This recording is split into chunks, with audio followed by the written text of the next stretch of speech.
Hola a todos y todas. Bueno, muchas gracias si están acá escuchando. Es un placer poder participar del Monteiro. Esperen que estoy seteando.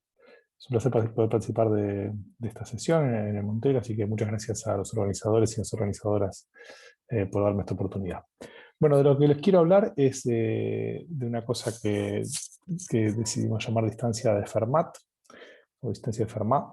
Y bueno, el título de la charla tiene eso y dice teoría de aplicaciones, porque justamente estamos trabajando en un poco de teoría respecto de eso y también en aplicaciones. La gente con la que estamos trabajando es un grupo grande y venimos trabajando desde hace bastante tiempo. Franco Arrejorí, Eugenio Borghini, Jimena Fernández, Matías Jonquer, Gabriel Midlin, Facundo Sapienza, y ahora estamos trabajando en unas cosas que les voy a contar un poquito con Nico Echeval y Esteban Tabac. De hecho, hay otra charla de Nico contando esas cosas en esta misma sesión.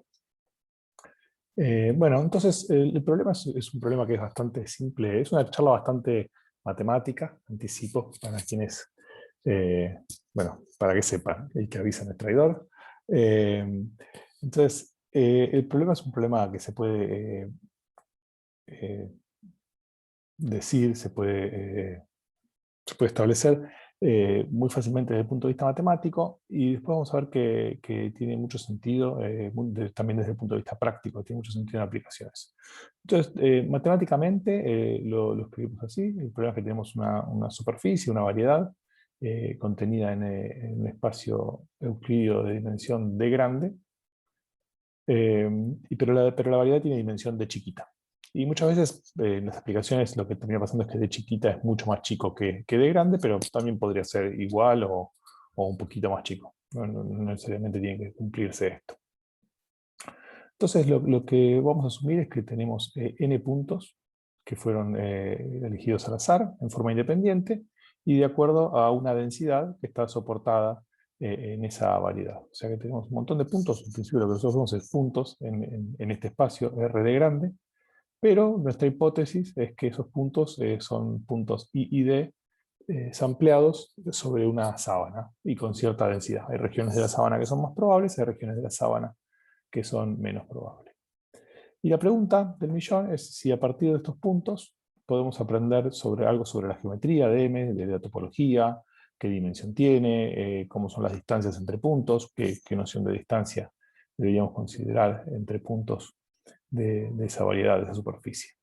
Entonces, este es el dibujito que nos gusta hacer. Ahí está la sábana, esa cosa gris es la sábana, y las manchas, esas violetas y verdes, están representando los subconjuntos de nivel de la densidad que está ahí. Entonces, cuanto más oscuro la densidad es más grande, cuanto más clarito la densidad es más chiquitita.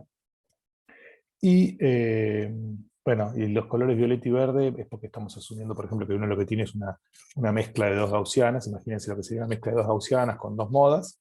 Y bueno, pero ahora eso dentro de la sábana, ¿no? Dentro de la sábana tengo dos, como que agarramos un camello y lo pusimos arriba de nuestra sábana. Entonces tenemos dos montañitas y esas manchas muestran esas dos montañitas. La montañita violeta, que corresponde a uno de los grupos, la montañita verde, que corresponde a otro de los grupos. Entonces la pregunta es, bueno, si yo tengo un punto acá, X, que llamamos X tilde, y tenemos, bueno, X1 y X2 son los centros de cada una de esas montañitas, y supongamos que yo quisiera decidir a X tilde a qué grupo asignarlo, como problema de clasificación, ¿no? X tilde lo pongo con el grupo de X2, o X tilde lo pongo con el grupo de X1, y uno podría decir, bueno, ponerlo con el que esté más cerca, y más cerca, ahí, bueno, importa decir qué significa más cerca, qué noción de distancia vamos a usar.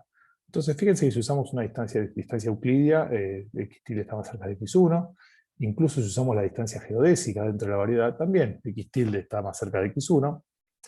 Entonces, bueno, ¿cómo definir? La pregunta es esa, ¿no? ¿Cómo definir una distancia de manera tal de que X tilde esté más cerca de X2 que de X1 para poder decir que si quisiéramos clasificarlo a X tilde, lo deberíamos clasificar como X2? Y bueno, de eso se va a tratar esta charla. Entonces, la motivación, en principio, esto es un poco provocativo, es un problema que, al menos desde mi punto de vista, es lo suficientemente lindo, desde el punto de vista matemático, para decir, bueno, es un problema, eso, lo suficientemente lindo como para considerarlo, pero aparte vamos a ver que es relevante y que puede ayudarnos a resolver muchos problemas prácticos. Entonces acá hay un ejemplo de por qué esta hipótesis, lo que se llama la manifold hipótesis, que es esto de suponer que mis puntos están en una variedad de dimensión mucho más chica. Este es un ejemplo que viene de un paper muy famoso, en donde se introdujo ISOMAP, para los que lo conozcan, ISOMAP, que fue introducido por Tenenbaum, De Silva, Langford, y Langford en la revista Science en el año 2000. Y el ejemplo que ellos ponen es un montón de fotos de manos, que como ven que por ejemplo esta mano está acá, está mirándonos hacia nosotros, así, y con los dedos estirados, acá hay uno que está el puño cerrado, y acá está rotado, ¿no? En vez de estar así, está así, está rotado el puño. Entonces, ISOMAP es un algoritmo de reducción de dimensión, que lo que hace es, bueno, si piensan estas fotos como puntos en espacios de dimensión alta, la dimensión es exactamente la cantidad de píxeles de cada una de estas fotos, ISOMAP lo que hace es bajar esto a una representación en dimensión 2, en este caso, y bueno, los puntitos azules es la representación que da para cada una de las fotos, y los que están en rojito es la foto esa que está ahí, ¿no? O sea, son muchas más las fotos, acá no están todas, están mostradas algunas, pero lo que se puede ver acá es que uno puede distinguir de alguna forma dos dimensiones, una que representa la rotación del puño, si estoy así o así, y la otra que representa la extensión de los dedos, están cerrados o abiertos. Entonces parecería ser como que cuando vamos hacia allá se extienden los dedos y cuando vamos hacia allá se gira el puño. Entonces, bueno, más allá de que uno pueda comprar o no esto de que están estas dos dimensiones, lo que sí es cierto es que si uno piensa en el espacio de las fotos estas, que uno piensa, bueno, R a la cantidad de píxeles, en realidad todas estas fotos viven en un espacio de dimensión mucho más chica, porque por ejemplo todas tienen gris en esta región, y bueno, y no hay, y todas tienen manos adentro. Eso pone un montón de restricciones sobre el tipo de puntos que puedo encontrar en ese espacio. Entonces, ciertamente, más allá de si uno compra esto de las dos dimensiones estas, tal vez no sea un espacio de dimensión 2, pero ciertamente puede ser de dimensión 10 o 15, pero no el por ahí 1000, que sería 1000 o 5000, que puede ser la cantidad de píxeles de estas imágenes. Un ejemplo muy similar pasa con el famoso caso de MNIST, que es una base de datos muy conocida, que se usa mucho en problemas de Machine Learning y de estadística, que es un problema de clasificación. De vuelta uno lo que tiene son imágenes de dígitos escritos a mano, imágenes de 28 por 28 píxeles, ahí los tienen ahí, algunos ejemplos. Y lo que trata de hacer uno, esto lo piensa como puntos en un espacio de R a la 28 por 28, y lo que quieres saber es cuando viene un punto nuevo, clasificarlo, decidir qué dígito es, si es un 0, un 1, etc. Entonces, nuevamente, ¿no? Todas las imágenes tienen negro en esta región, en todo el borde tienen negro, y después acá adentro, bueno, son dígitos, no es cualquier combinación de puntos blancos y negros, o grises, ¿no? Así que eso impone un montón de restricciones sobre la región del espacio en donde pueden estar estos puntos. Acá tenemos otro ejemplo donde no son puntos I y D, es un poco distinto. Voy a poner un mate, si no les molesta. Pero ciertamente pasa de vuelta que tenemos un montón de puntos que pertenecen a un conjunto. En este caso el conjunto es un atractor de un sistema dinámico caótico.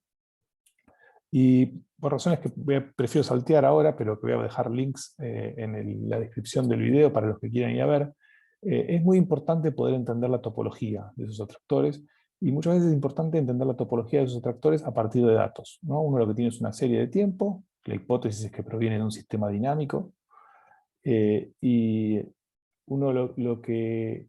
Hay una cosa que se llama el teorema de Takens, que permite meter esta serie de tiempo en un espacio euclídeo de dimensión adecuada. Y es muy importante entender, cuando uno mete esa serie de tiempo ahí, entender el atractor de ese conjunto. O sea, esta serie de tiempo, uno la puede pensar como una trayectoria de un sistema dinámico que tendrá un atractor, y entender la topología de ese atractor es importante para poder refutar o validar modelos físicos de determinados fenómenos. Entonces eso, bueno, dejo referencias en la página, pero prefiero no entrar acá para que no se haga muy extenso. Conclusión, que hay muchas tareas, hay muchos algoritmos de aprendizaje, que uno quiere aprender diferentes cuestiones, y en todos ellos la noción de distancia que uno usa es súper importante, porque la noción de distancia que uno va a usar puede cambiar significativamente los resultados del algoritmo.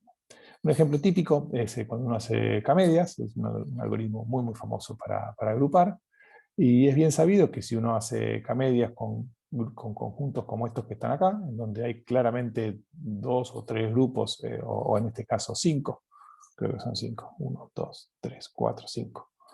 Grupos bien diferenciados, pero camedias, bueno, falla rotundamente cuando hace eso, porque, digamos, bueno, camedias, por ejemplo, es sabido que separa con hiperplanos, ¿no? Entonces, por ejemplo, acá camedia lo separa acá, en violeta y rojo, estos dos grupos, cuando en realidad, bueno, sabemos que debería separar por un lado este y por otro lado este.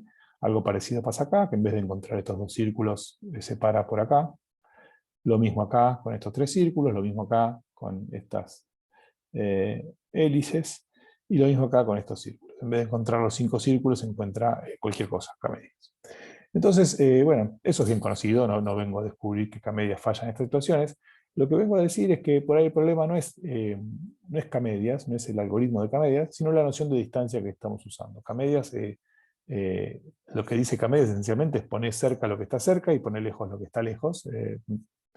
Digamos, ahora voy con un poquito de detalle sobre la descripción del algoritmo, pero el cerca y lejos está hecho en función de la distancia euclídea. Entonces lo que está cerca en distancia euclídea va en el mismo grupo, lo que está lejos en distancia euclídea va en distintos grupos. Y la pregunta o la propuesta que tenemos nosotros es decir, bueno, ¿qué pasa si en vez de usar distancia euclídea usas otra distancia?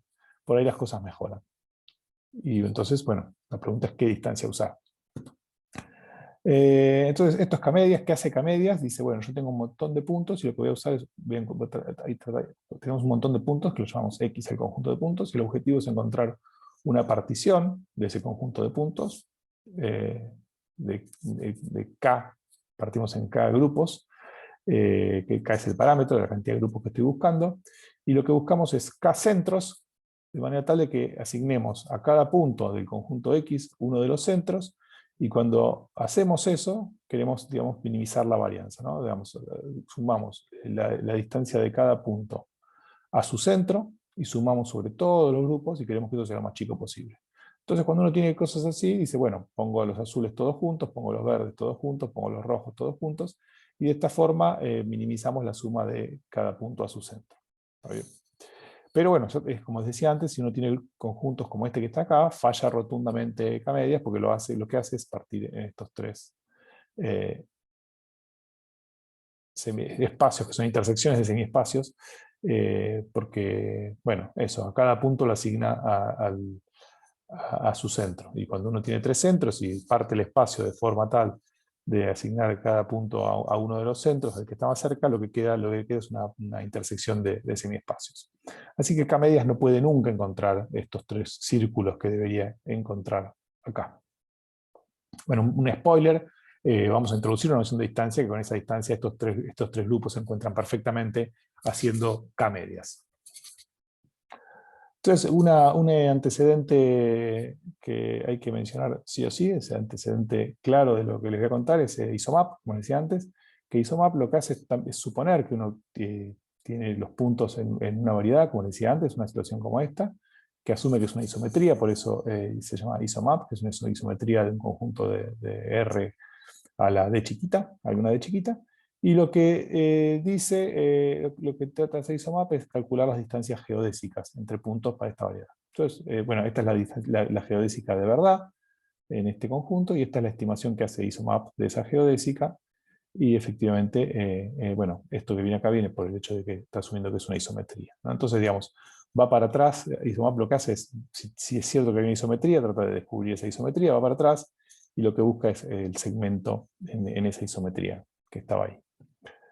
Entonces, sí hay un teorema de Bernstein, de Silva, Langford y Tenenbaum del año 2000 que dice que, bueno, que es, digamos, la estimación que tienen ellos de la distancia geodésica, que lo que llaman, lo hacen construyendo un grafo, lo llaman de graph a esa, eso converge a la distancia geodésica de la variedad en probabilidad. Es un teorema súper importante de ISOMAP. Entonces, ¿qué es lo que vamos a hacer nosotros? Una cosa importante de ISOMAP, antes de ir a esto, que ISOMAP no depende de la densidad. Si yo tengo puntos elegidos en nuestra superficie y y están elegidos con cierta densidad, bueno, ISOMAP no se entera, no le importa cuál es la densidad de puntos, si hay regiones con mayor densidad, regiones con menor densidad, ISOMAP no se entera. Entonces lo que vamos a hacer nosotros es vamos a buscar una distancia que tome en cuenta la geometría de la superficie, pero también a la densidad. No solo la superficie, sino también a la densidad, un poco teniendo en mente el problema que mencioné al principio, de que nosotros queremos que si tenemos esas dos montañas y un punto pertenece a la montaña de la derecha, por más de que esté más cerca del pico de la izquierda, queremos que vaya para la derecha, no para la izquierda. Entonces, basta de cháchara, esta es la definición. Hay un parámetro alfa, que es mayor o igual que 1, y tenemos un conjunto discreto de puntos, que lo llamamos así con esta X. Entonces, al conjunto de puntos que tenemos lo vamos a llamar Q, y vamos a agarrar X e Y fijos, y lo que queremos hacer es definir una noción de distancia entre X e Y, usando solamente la información que tenemos acá, en X grande. Entonces vamos a decir, un camino es simplemente una sucesión de puntos, Q1 y QK, lo pueden pensar como un camino en el grafo completo, donde unimos todo con todos, en este conjunto de puntos, construimos el grafo completo, todos con todos, y en ese grafo uno puede pensar que cada arista tiene un costo, y el costo de esa arista es esta cantidad que está acá, que es la distancia euclidia entre esos dos puntos, pero elevadas al alfa. ¿Okay? Entonces, si yo tengo los puntos que están a distancia 3, el peso de la arista esa va a ser 3 al alfa. Si alfa es 2, será 9, por ejemplo. Entonces, el costo de un camino es, bueno, la suma de todos los costos de las aristas. ¿Está bien? Y vamos a definir la distancia entre dos puntos, esta de x y, como el camino más, como el costo del camino más corto para ir de x a y. Entonces, este dibujito es bastante clarificador de lo que pasa con esta distancia. Acá no se ve porque hay muchos puntitos, pero tienen que pensar la zona gris oscura como que hay muchos puntos, y la zona gris clara como que hay menos. ¿Cuántos menos? Bueno, la densidad de puntos en la zona gris oscura es el doble que en la gris clara. ¿Está bien? Si en un cuadradito de área 1 de este lado encuentro n puntitos, en el mismo cuadradito de acá voy a encontrar 12n puntos. O sea, están todos mucho más pegaditos los puntos de este lado. Entonces, si uno calcula la distancia de Fermat entre el punto este azul que está acá y el punto naranja que está acá, para diferentes valores de alfa, lo que obtiene, bueno, este es el camino que realiza el mínimo ese. Entonces, para alfa igual a 1.5 es este verde, para alfa igual a 3 es este azul que está acá, y para alfa igual a 6 es el rojo. Bueno, ¿qué es lo que está pasando? Bueno, piensen que el caso extremo es el caso alfa igual a 1. Si uno toma alfa igual a 1, lo mejor que uno puede hacer es ir derecho, del azul al naranja, de x a y. O sea que uno toma el segmento. Pero si piensan, por ejemplo, cuando alfa es 2 significa que el costo de cada arista es como la distancia entre ellos dos al cuadrado. Eso se parece bastante, salvo constantes, al área del círculo, que tiene como diámetro esos dos puntos. Entonces, si uno quiere ir directo del azul al naranja, el costo que está pagando es proporcional al área del círculo que tiene estos dos, que tiene a este segmento por diámetro. Sin embargo, si uno va por puntitos que están cerquita y dibuja todos los circulitos que están acá, la suma de las áreas de todos esos circulitos va a ser mucho más chiquitita que el área del círculo grandote. Entonces, cuanto más grande es alfa, que es el papel que juega ese alfa, más me importa ir por puntos que están cerquitas unos de los otros. ¿Está bien? Y menos me importa que la longitud del camino sea larga. Entonces, eso es lo que está pasando acá. Cuando alfa es 6, por ejemplo, es preferible hacer la mayor cantidad posible del recorrido por la región en donde los puntos están más cerca, que es la gris oscura, y la menor cantidad posible por la región gris clara, que es donde los puntos están más lejos.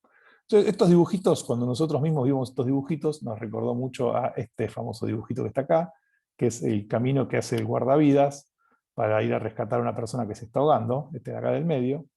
¿Qué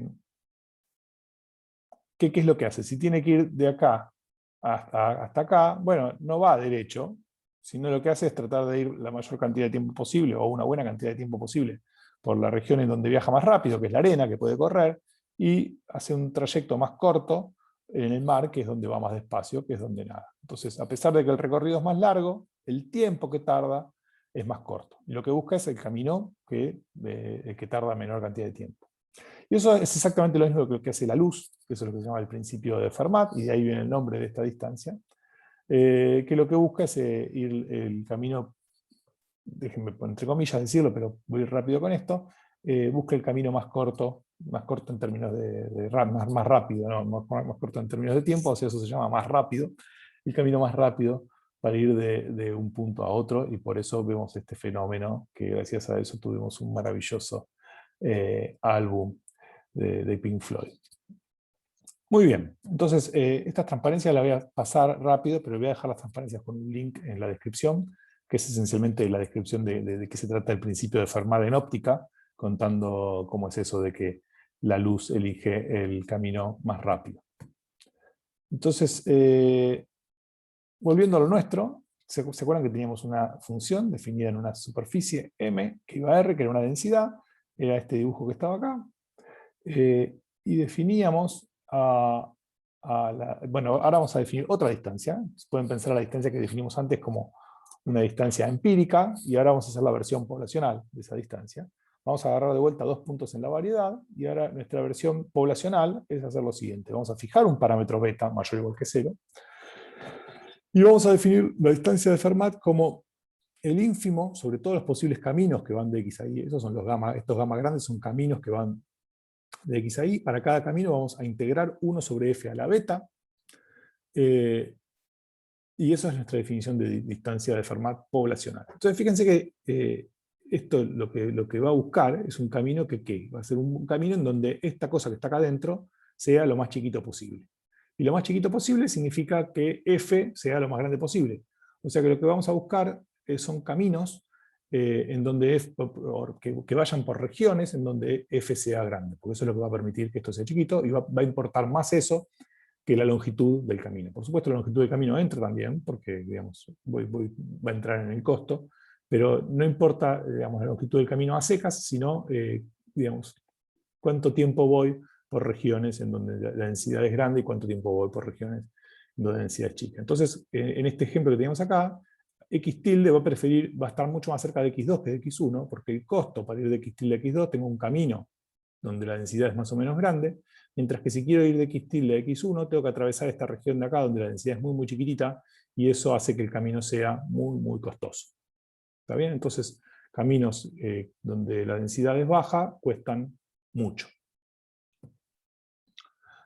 Entonces, bueno, eso hace que, digamos, que parece tentador usar esta distancia para hacer clustering, por ejemplo, ¿no? Porque, digamos, X tilde va a decir, bueno, está más cerca de X2 que de X1. Así que, bueno, parece ser un buen candidato para hacer clustering. Bueno, y el teorema que tenemos es que justamente la distancia que les definí al principio, la distancia empírica a partir de los puntos, lo que llamamos la distancia empírica de Fermat, está bien esa de mirar el grafo completo, poner el peso de las aristas, etcétera, etcétera, que se define solo con los puntos, agarran esa distancia, la multiplican por n a la beta, beta es esta cantidad que está acá, es alfa menos 1 sobre d, recuérdense, alfa es el parámetro que usamos para definir la distancia de Fermat empírica, multiplican por n a la beta, toman límite cuando n tiene infinito de todo esto, y lo que demostramos es que cuando n tiene infinito, esto converge a esta distancia que les acabo de definir, la distancia de Fermat poblacional, esta cosa que está acá. Bueno, hay hipótesis, por supuesto, y hay autores. Son las dos cosas que me está faltando nombrar. Las hipótesis esencialmente, bueno, X existen en una superficie, y los puntos son I y D sorteados con densidad de F, que es una densidad suave, y asumimos que la densidad es estrictamente positiva en la variedad, y la variedad también, asumimos que es una variedad suave.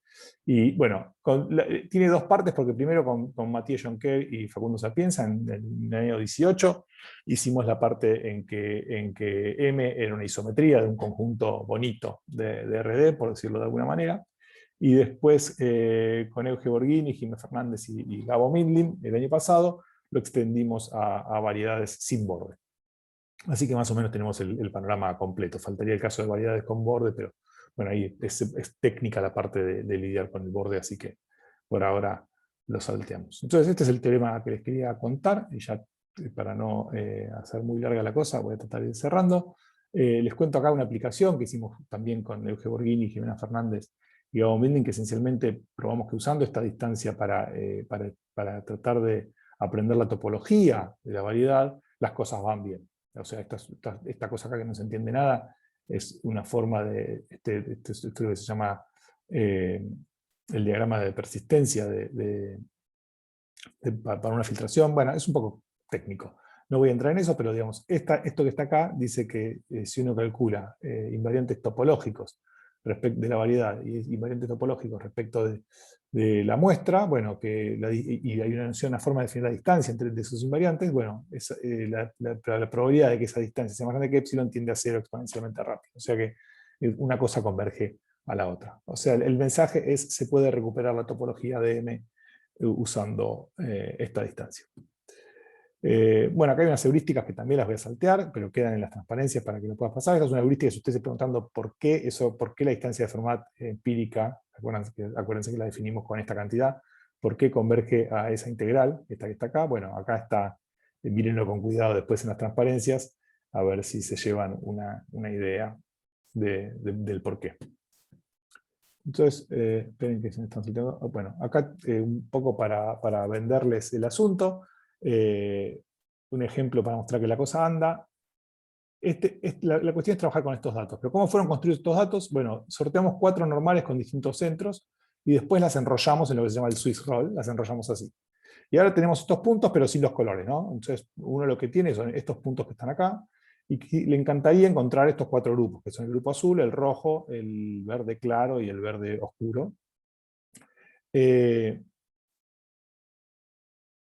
Entonces le damos, lo que vamos a hacer es simplemente el algoritmo de K-medias, pero en vez de usar la distancia de Euclidia, vamos a usar la distancia de Fermat entre los puntos.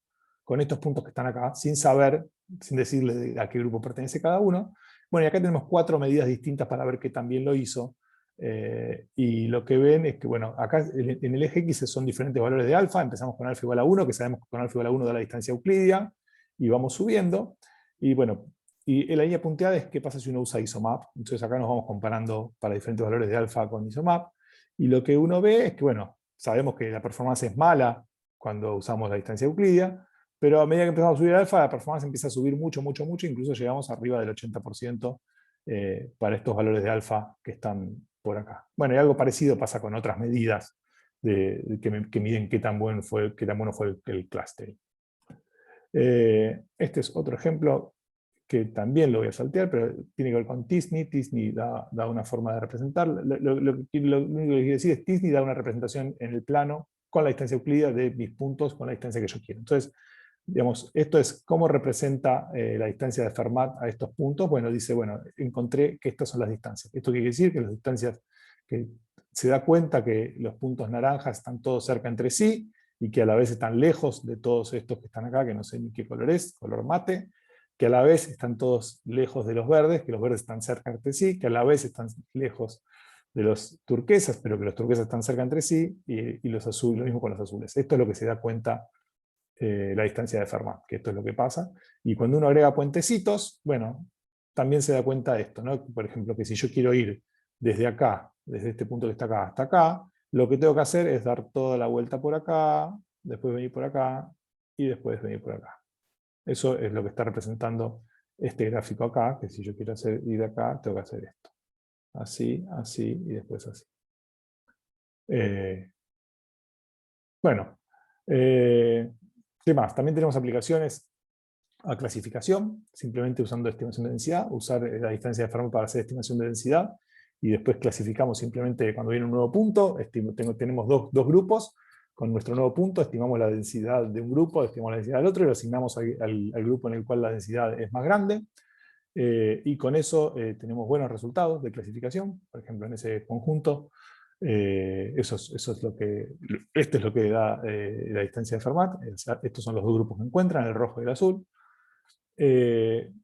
En este ejemplo, que está hecho a propósito para que gane Fermat, es el ejemplo que llamamos de las dos cruces. Fíjense lo que pasa. O sea, la idea es que uno tiene estos dos grupos de entrenamiento y después da un punto nuevo, sorteado con alguna de estas dos, y quiere clasificarlo correctamente. Bueno, y fíjense que, bueno, para diferentes valores de n, Fermat clasifica bastante bien, del 80%, 87%, 90%. Bueno, superior a Naive Bayes y superior también a Random Forest en este ejemplo. No estamos declarando que le ganamos a Random Forest en general. Este es un ejemplo construido especialmente para que gane Fermat. Y en este ejemplo, Fermat le gana a Random Forest para clasificar. Bueno, otras aplicaciones. Mackenzie y Damelin están usando esta misma distancia para cosas, también para hacer clustering, pero usando spectral clustering. También hay un paper publicado de ellos. Como les comentaba antes, con Facu Sapienza, Nico Chevar y Esteban Tabac, estamos usándola para problemas de transporte óptimo y el cálculo del baricentro de Wasserstein. Eso pueden ir a la charla de Nico, si les interesa. Creemos que puede ser usado también para regresión, pero todavía no exploramos el asunto. Y bueno, estamos trabajando con Euge Borghini, Gabo Mindlin y Jiménez Fernández en esto de entender la topología de atractores de sistemas dinámicos caóticos, que eso es, como les decía, súper importante para poder entender si un modelo es válido o no cuando uno tiene un fenómeno caótico. Bueno, muchas gracias por su atención. Si les interesa probar, si tienen algún problema de clustering o de clasificación o de regresión y quieren probar la distancia de Fermat para ver qué tal anda con su problema, pueden bajarse una implementación que está en ese sitio web, que también lo pueden escanear en este código QR. Se pueden bajar y hacer clustering con Fermat. Ya está todo implementado para que tiren sus puntos y hagan el clustering directamente. Esto de hacer medias con la distancia de Fermat. Y también pueden usar el código para lo que ustedes necesiten, si quieren usarlo para otro tipo de propósito.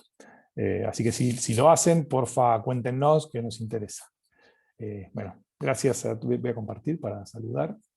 Voy a dejar de compartir. Así saludo. Bueno, gracias a todos por haber escuchado. Espero no haber sido ni muy largo ni muy aburrido. Y nos vemos en los foros. Chau, chau.